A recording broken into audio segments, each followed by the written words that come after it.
عبدالله ابن عباس میفرماید اگر امر به معروف و نهی از منکر را امت پیامبر ترک کردن، عذاب خدا هم صالحانشان را میگیرد و هم فاسدانشان را میگیرد.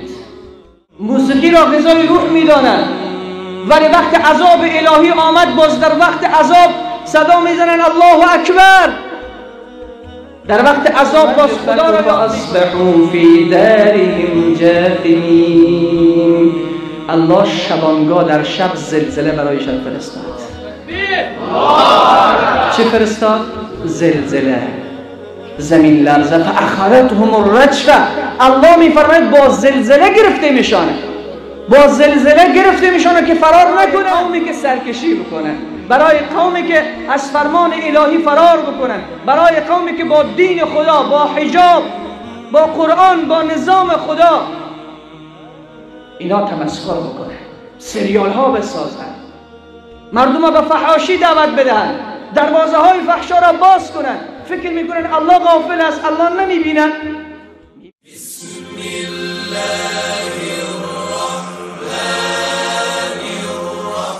باید خوف وجود ما را فرا بگیره. باید 360 مفصل وجود ما بلرزد که خدایا ما به اطلاع هستیم از مرگ مردن. فکر میکنیم که از افغانستان فرار کنیم زنده میمانیم، برویم به کشورهای اروپایی اونجا زنده میمانیم، اونجا زندگی آرام داریم، اونجا دیگر مرگ به سراغ ما نمی آید، اونجا دیگر اسرائیل ما را نمی بیند. نه عزیز من، ممکن نیست که بتواند کشور یا مکان تو را از مرگ نجات بدهد. اول اونهایی که در این حادثه دلخراش از دنیا رفتن اگر مسلمان بودند، مسلمانانشان را الله رب العزت و الجلال غریق رحمت کرد و بازماندگانی که از اونها هستند الله رب العزت و الجلال صبر جزیل و اجر بزرگ نصیبشان بگرداند. دوستان من، چرا زمین میلرزد؟ این تفسیری کارشناسان زمین شناسی نیست، اونها به خیال دیگری هستند. اونهایی که خود را روشن فکر میدانند، اونهایی که خود را زمین شناس میدانند، این زلزله ها و زمین لرزه ها را میگویند خشم طبیعت است. اونها از حقیقت دور ماندند. امروز خواهید شنید که چرا زمین زلزله می شود. آیا این زلزله یک پدیده جدیدی هست یا امتهای پیشین را هم گریبانش را گرفته بود؟ آیا خدا این زلزله را عذاب معرفی کرده یا نه؟ یا به گفته این کارشناسان خشم طبیعت است، هیچ ربطی به گناه بندگان ندارد، هیچ ربطی به عذاب الهی ندارد؟ نه عزیز من، گول این بدبختان سکولارها را نخورید. در حقیقت چرا زمین میلرزد؟ چرا آسمان خشمش گل میکند؟ چرا گاهی وقت این دریاها دیوانه میشوند، بحرها تلاطم میکنند؟ سونامی رو یاد دارید که لگها نفر را به کام خود کشانید. چه سبب دارد؟ چه علت دارد؟ الله رب العزت و الجلال در یکی از آیه های سوره اسراء چه زیبا میفرماید: و ما نرسل بالآیات الا تخویفا. ای بندگان من، هیچ اتفاق در زمین نمی افتد، هیچ حادثه رخ نمی دهد، هیچ کس را گریبانش را مصیبت نمی گیرد. و ما نرسل بالآیات الا تخویفا. ما این نشانه ها را میفرستیم تا شما را بترسانیم، این نشانه ها را میفرستیم تا شما را برگردانیم، این نشانه ها را میفرستیم تا شما بیدار بشوید. این تلنگر است، این استارد است، این گوش زد است. این در حقیقت خبر کردن حضرت حق سبحانه و تعالی است که ای بندگان من، ولا تحسبن الله غافلا عما يعمل الظالمون. ای پیامبر محبوب، تو گمان نکن که خدا غافل است، نمیداند که بندگان چیکار میکنند. ای محمد صلی الله علیه وسلم گمان نکن که خدا غافل است، نمیداند که ظالمان چیکار میکنند. نمیآید سراغ ظالمان. الله مهلت میدهد و مهلهم قلیلا. مهلت خدا هم اندک است. اگر تا 70 سال گریبان ظالم را خدا نگرفت، فکر نکنند که دیگر خدا غافل است، ندیده، خدا نتوانسته، زورش نرسیده. نه عزیز من، این بطش ربک لشدید. گرفت پروردگار تو ای محمد با آواز بلند صلی الله علیه و سلم، گرفت پروردگارت خیلی سخت است. در وقت خواب باز میآید مرگ به سراغت. باز یکی را از خانه نمیگیره، همه را میگیرد. باز تنها بدکار را نمیگیرد، نیکوکار را هم میگیرد.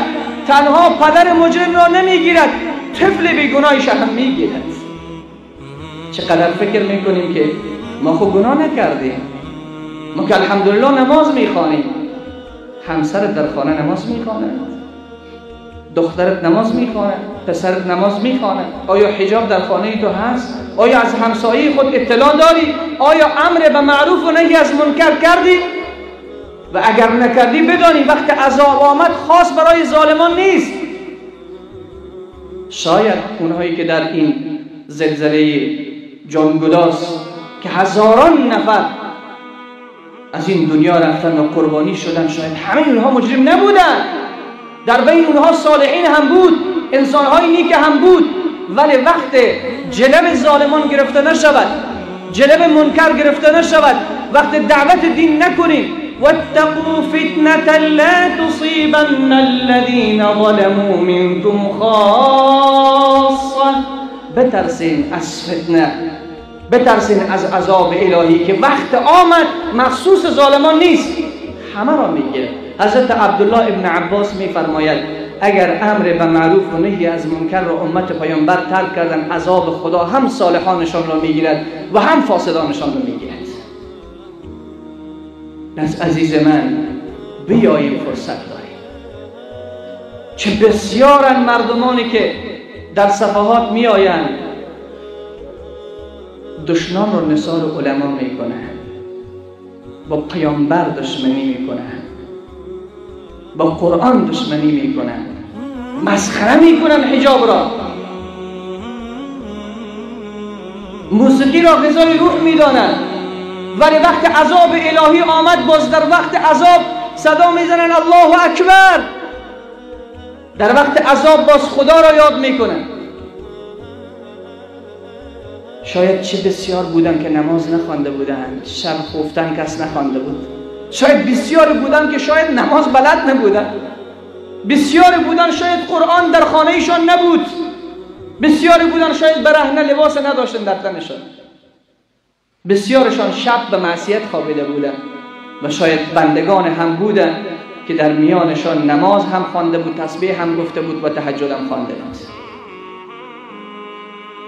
پس عزیزان من، و ما نرسل بالآیات الا تخویفا، ما این عذابها را نمیفرستیم مگر برای ترساندن، که باید بندگان بترسند. ببینین عزیزان من، الله رب العزت و الجلال چی میگوید در یکی از آیه های سوره عنکبوت؟ چه زیبا ترسیم میکنه حالات امت های پیشین را.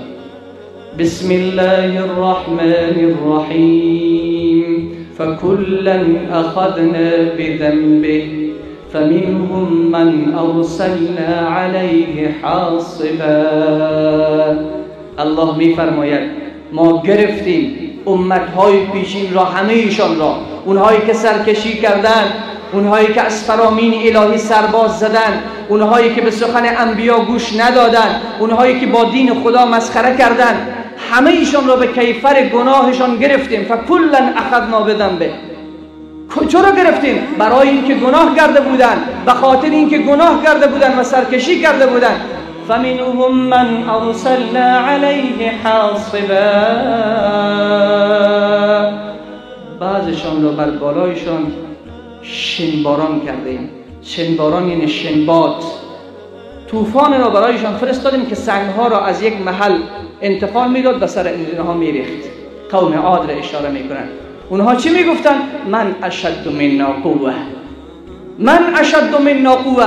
مثل امروز مجرمان و ظالمان این شعار را میدهند. آمریکا میگوید من اشد منا قوه، از ما کی ابر قدرت تر است در روی زمین؟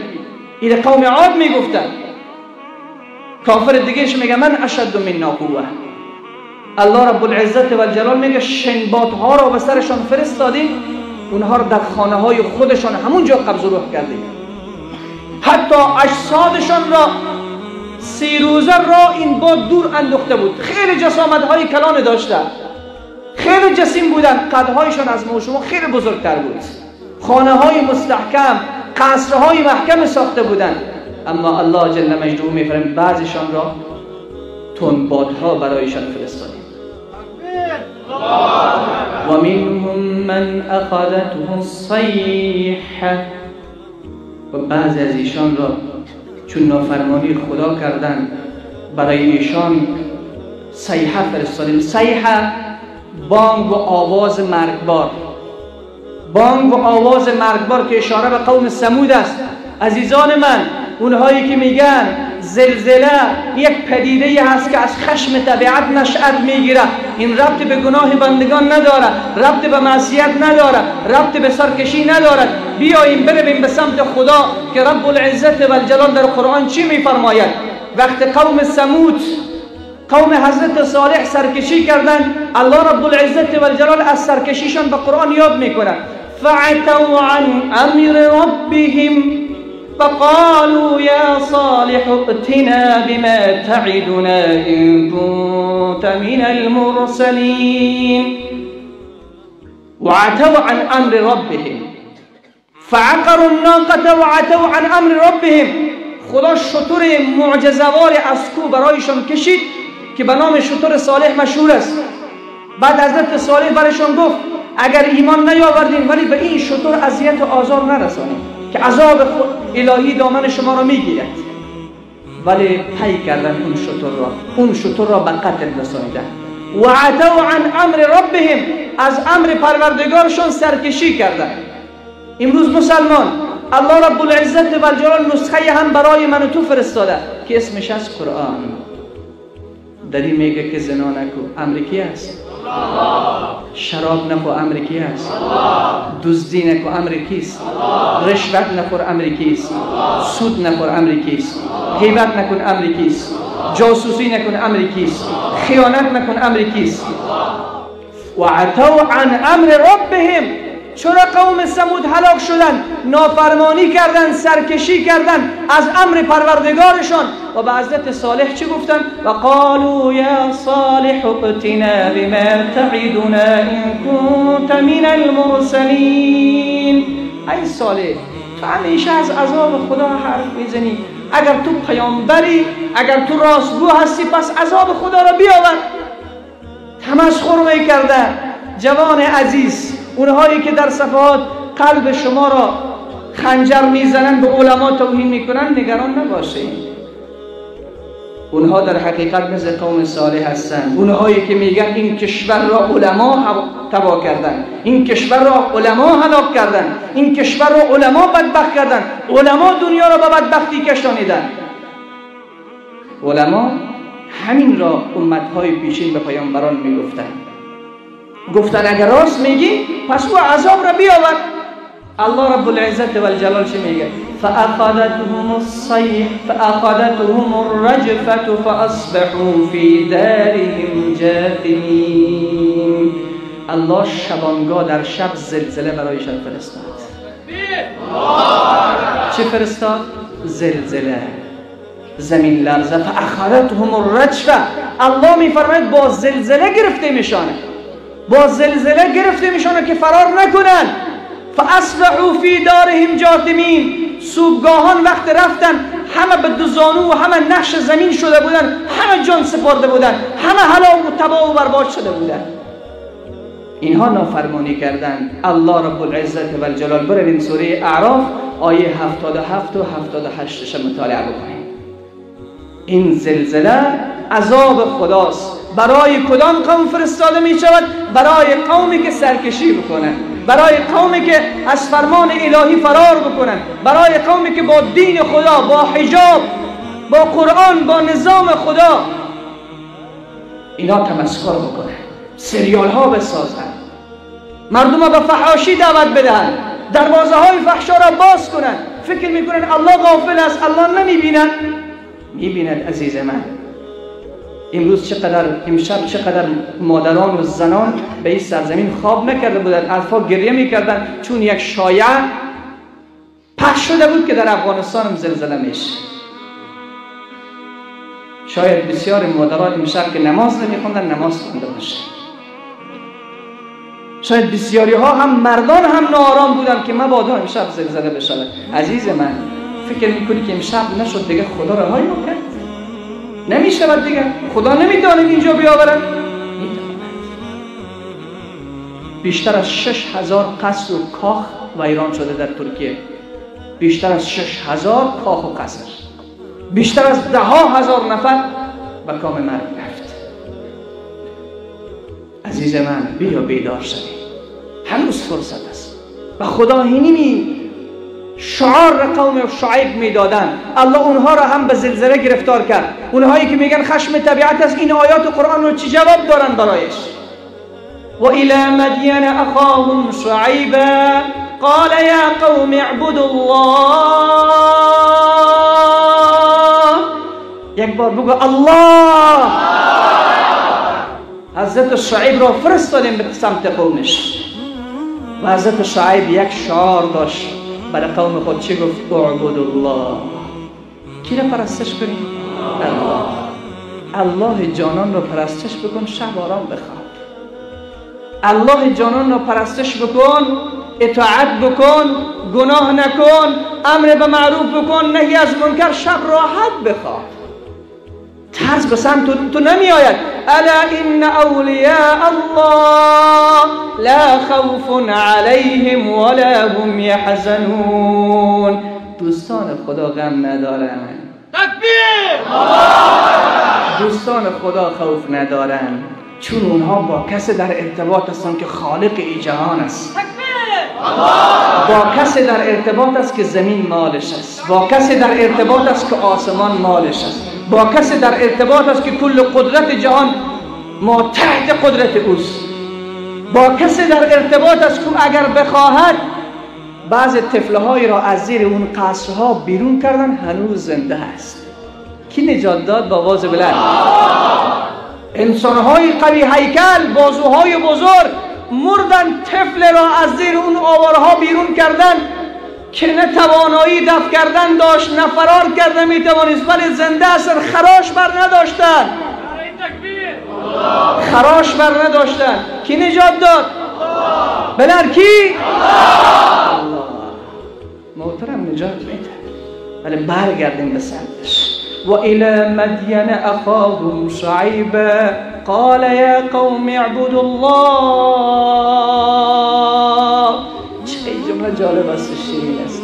خدایا ما را بندگان مطیع و فرمان بردار بگردان.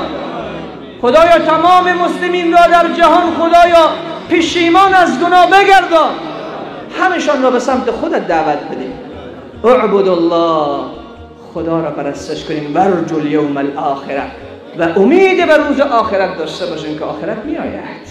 اگر شاید نجات پیدا کرد یک ظالم از عذاب خدا، از در این دنیا به اون عذاب گرفتار نشد، فکر میکنه دیگه عذاب به سراغ من نمیاد. یک چیزی به نام قبر است، یک چیزی به نام جان دادن است، چیزی به نام سؤال نکیر و منکر است، چیزی به نام استاد شدن در برابر پروردگار روز قیامت است. ورجو الیوم الاخره. و او امید به روز آخرت داره. آخر چه میگه؟ ولا تعثوا فی الارض مفسدین. ای بندگان من، حضرت شعیب به قومش میگه، پروردگار این رو به این امت میگه، ولا تعثوا فی الارض مفسدین. به زمین تباهی نکنی، به زمین فساد نکنی. نگو که خیلی گناه کردم خودی چه نشد، رزقم از پیشم گرفته نشد، جیبی من پیسه دارم، خانه من کدام مشکل ندارم، مریضی هم برای من نیست. نه عزیز من، این استدراج است. استدراج.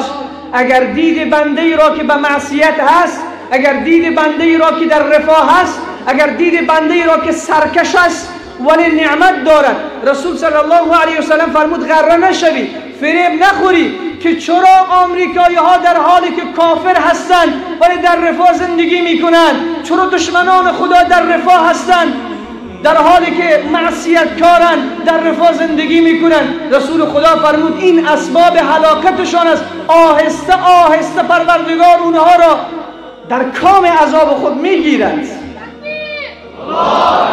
عذاب میآید، خدا غافل نیست. والله مخرج ما کنتم تکتمون. خدا بیرون میکند آنچه را اونها کتمان کردند. بنابراین حضرت شعیب گفت ولا تعثوا فی الارض مفسدین، شما در زمین فساد نکنید. از تو پرسان میکنم، تو به ایمان جواب بگو، شراب فساد هست یا نیست؟ بی حجابی فساد هست یا نیست؟ زنا فساد هست یا نیست؟ ولا تعثوا فی الارض مفسدین، در زمین فساد نکنید. خیلی چی کردن؟ فکذبوه فأخذتهم الرجفة فأصبحوا في دارهم جاثمين. حضرت شعیب گفتن تو دروغگو هستی. امروز هم امت هستن دور از شما عزیزان و جوانان خوب باشد که به علما میگن دروغگو. و شعیب گفتن دروغگو هستی، دروغ میگی. صدا زدن به اونهایی که قوم حضرت شعیب بود. و قال الملأ الذين كفروا من قومه لئن اتبعتم شعيبا انكم اذا لخاسرون. کافران قوم حضرت شعیب گفتن به دیگرایشان که اگر از شعیب پیروی کردین، اگر دنبال شعیب رفتین، شما بدبخت میشید. پدر امروز پسر میگه دنبال علما نگرد، بدبختت میکنه. دنبال دعوتگران نگرد، بدبختت میکنه. الله جل مجدوه این حادثه را در قرآن بازگو میکند. قوم حضرت شعیب به دیگرانشان میگفتند که اگر از شعیب پیروی کردین شما بدبخت میشین. فکذبوه، حضرت شعیب را تکذیب کردند و پیامبر خدا گفتند دروغ میگی. الله چی میفرماید؟ فاخذتهم الرجفه، پس گرفتیم ایشان را به زلزله، زمینشان را لرزانیدیم. ابر در آسمان پدیدار شد، هوا خیلی گرم شد، آنقدر خانه هایشان گرم شد ان قریب بود که از دست گرمی انفجار بکنن.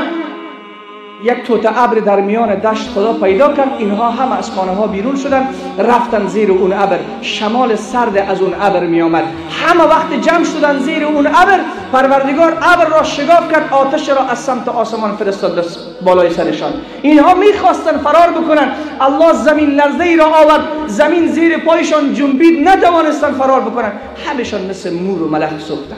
تکبیر!